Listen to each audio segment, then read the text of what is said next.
क्या आपने कभी उस पॉपअप ऐड के बारे में सुना है जिससे बच पाना नामुमकिन है? कहा जाता है कि अगर आपने उसे देख लिया तो समझ लीजिए बहुत देर हो चुकी है। चलिए मैं आपको टकाई नाम के एक आदमी की कहानी सुनाता हूँ। वो एक बेहद शांत रात थी। हवा में एक अजीब सा बोझ था। टकाई जापान के एक सुनसान इलाके में बने स्टोर में नाइट शिफ्ट कर रहा था। उस खामोशी को तोड़ते हुए दो हाई स्कूल के लड़के दुकान में दाखिल हुए। वो अपने क्लासमेट की मौत के बारे में फुसफुसा रहे थे। वो रेड रूम के बारे में बात कर रहे थे, एक ऑनलाइन पजल जिसने उनके दोस्त को पागल कर दिया था।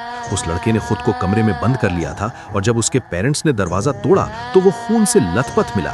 पूरा कमरा खून से रंगा हुआ था। टकाई की उत्सुकता बढ़ गई। शायद ये बोरियत थी या शायद उसकी किस्मत।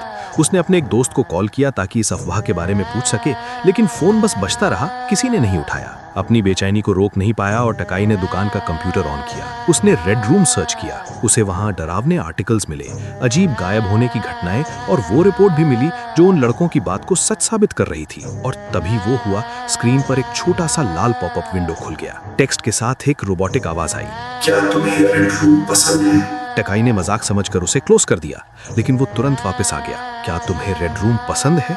उसने फिर से क्लिक किया, इस बार थोड़ी जल्दी में, लेकिन वो विंडो मल्टीप्लाई होने लगी और देखते ही देखते पूरी स्क्रीन भर गई। स्क्रीन पर लिखा टेक्स्ट अजीब तरीके से बदलने लगा और वहां नामों की एक लिस्ट खुल गई। टकाई डर के मारे जम गया। लिस्ट में सबसे नीचे उसी दोस्त का नाम था जिसे उसने कुछ देर पहले कॉल किया था। अब वो बुरी तरह घबरा गया था। उसने फिर से फोन मिलाया, कोई जवाब नहीं, सिर्फ सन्नाटा। अचानक दुकान के ऑटोमेटिक दरवाजे जोर से बंद हो गए और लॉक हो गए। उसने धक्का दिया पर वो हिले तक नहीं, वो फंस चुका था।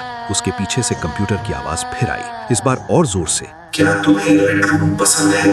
टकाई धीरे से घूमा। उसने स्क्रीन को देखा, फिर काउंटर पर नजर डाली। उसकी आंखें उस बॉक्स कटर पर जम गईं जिससे वो शेल्व्स लगा रहा था। उसके चेहरे पर एक अजीब सी मुस्कुराहट आ गई। उसे समझ आ गया था कि इस पॉपअप को रोकने का सिर्फ एक ही तरीका है। वो जानता था कि यहाँ से कैसे बचना है। इस कमरे से बाहर निकलने के लिए उसे इस कमरे को लाल करना होगा। ये कहानी एकाई हेया यानी रेड रूम पर आधारित है, जो 90s का एक मशहूर जापानीज इंटरनेट लेजेंड था। कहा जाता है कि ये देखने वाले की मौत की भविष्यवाणी करता था। तो आज रात अगर इंटरनेट चलाते वक्त कोई लाल विंडो खुले और पूछे कि आपको क्या पसंद है, तो उसे बंद करने की कोशिश मत करना, बस भाग जाना।